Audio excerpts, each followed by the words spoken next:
Now it's time for today's perspective on the programme. And my guest today is a man who's dedicated his life to the memorial of others, people who've been murdered or tortured or assaulted at the hands of those committing hideous crimes. Now, he spent years documenting the extermination by the Nazis of 1.5 million Jews in Ukraine, and he's now turned his attention to documenting the testimonies of those being murdered and their families and friends in Ukraine as well. Father Patrick Desbois is a Roman Catholic priest. He's former head of the Church's Commission for Relations with Judaism. He's also founder of Yared in Unum. It's an organisation dedicated to locating the sites of mass graves of Jewish victims of the Nazi mobile killing units in the former Soviet Union. Thanks very much for joining us on the programme today. I'd like to start off by talking about your earlier work documenting the extermination of Jews in Ukraine. I mean, how on earth do you go about what must have been such a massive task?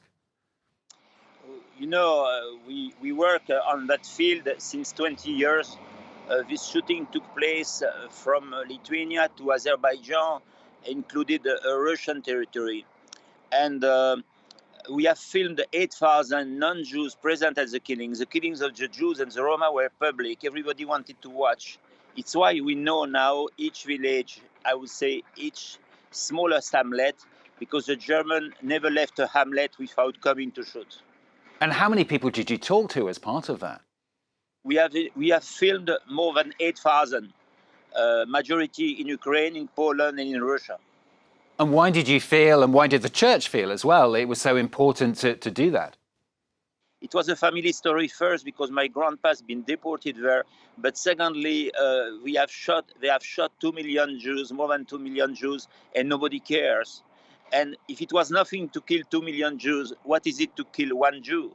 So it's also to prevent actually the rise of anti-Semitism and hate crimes. So having done that and now seeing what's happening nowadays in Ukraine, I mean, obviously different circumstances, but a lot of, I would assume, similar things potentially or definitely happening now as well. I mean, how depressing is that? It's not so depressing, you know. What we are running actually is to interview the civilian victims of the Russian. We have filmed now 50 persons who survived. Most of them have been from families shot in their street or in their car. One woman, she tried to escape with her husband and 3 children. And suddenly the Russian shot. She said, I understood immediately a bullet crossed the body of my baby. So her baby was dead. And she turned back, her older son was dead too. So she extracted herself with one child and could not get back the corpse. That was the general case. Many people going in the street for nothing, simple things, and being shot like rabbits. I mean, a lot earlier in the conflict, when it first started, there was a lot of discussion and debate about whether there were human rights violations, whether or not it was genocide. I mean, that's obviously moved on, particularly after those incidents that we saw in Bucha. But from what you're telling me and what you've been hearing, are you completely convinced that there are war crimes being carried out? War crimes and crimes against humanity. I don't see traces of genocide for the moment, except if one day Putin says that all the Ukrainians must stop to be Ukrainian, but it's not the case.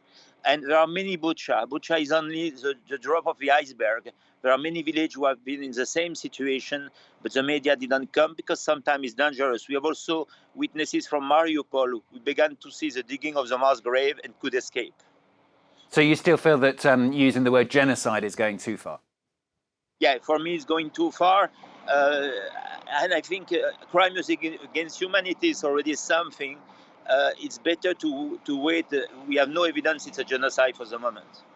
And what comes next? I mean, obviously, you're starting this process of talking to people. Presumably, that's going to carry on as the conflict, well, hopefully doesn't drag on. But if it does, presumably you'll keep documenting exactly what's happening?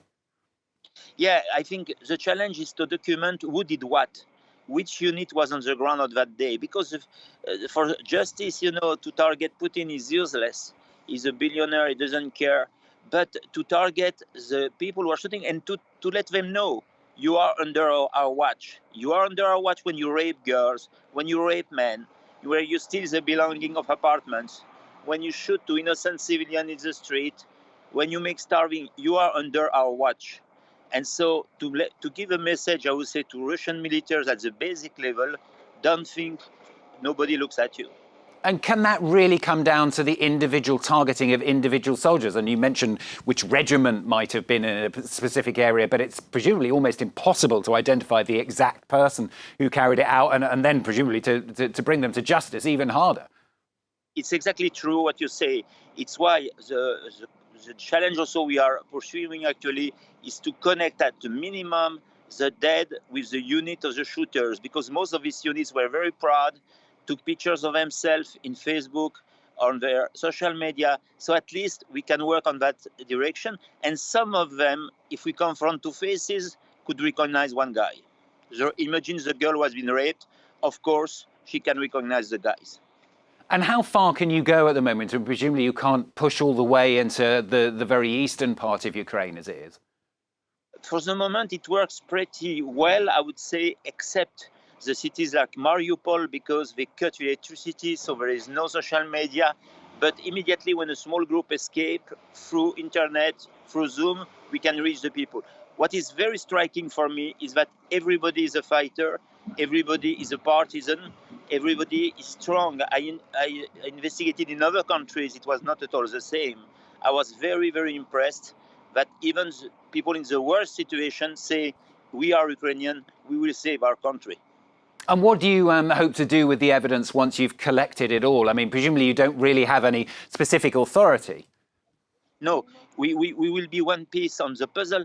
Other NGO collect the video, other NGO collects by satellite image, other video will work for intelligence. We will bring one piece because we know when there is a trial at the end, and perhaps trial will happen in 5-6 years, and the judge or the procurator will ask, where is the witness?